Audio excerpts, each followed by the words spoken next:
to the Popish Plot. I'm Mike, with, as promised, July's Pope's Prayer Intention.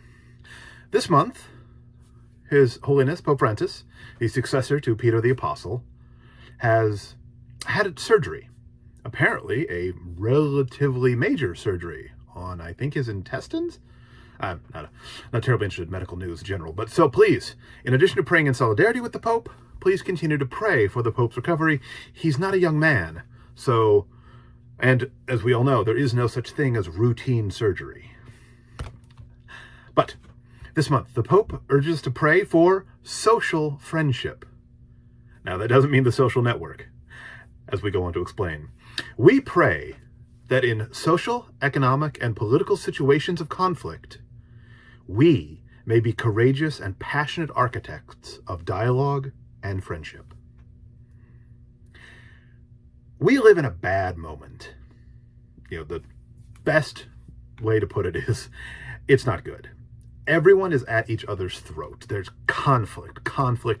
We have a politics that is highly polarized, with every issue broken down into, a binary. You're either this side or you're this side. Well, couldn't there be room in the middle? No. There's just this. And we can't compromise with them, and they ain't going to compromise with us. No how. This isn't just limited to the United States. There's polarization throughout the world. The Pope in his Pope video speaks of various isms that promise utopia here on earth, but all they do is divide people, raise barriers between them. The social friendship the Holy Father is calling for is, we are a society, and in that society, we can all be friends. It doesn't mean we're all going to agree. I have many friends with whom I disagree. I have friends with whom I disagree politically. I have friends with whom I disagree theologically.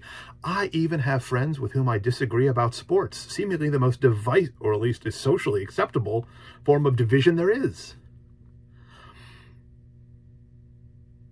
We are not supposed to view each other as enemies. We must resist the media and political forces that urge us to view everyone who disagrees with us as an enemy. We must fight this moment of polarization, not with greater polarization. You're going to come at me, I'm going to come at you even harder. But with, as the Pope says, dialogue and friendship. Now, this requires courage on our part. We pray that in social, economic, and political situations of conflict, we may be courageous and passionate architects of dialogue and friendship. Because we disagree on social issues doesn't mean we have to be enemies.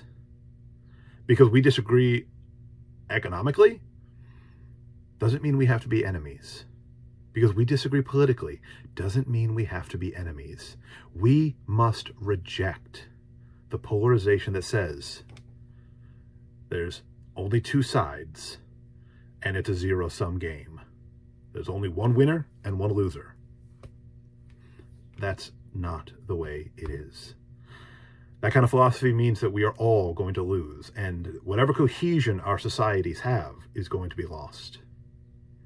So, I beg you to pray in solidarity with our ailing Holy Father, that in social, economic, and political situations of conflict, we may be courageous and passionate architects of dialogue and friendship.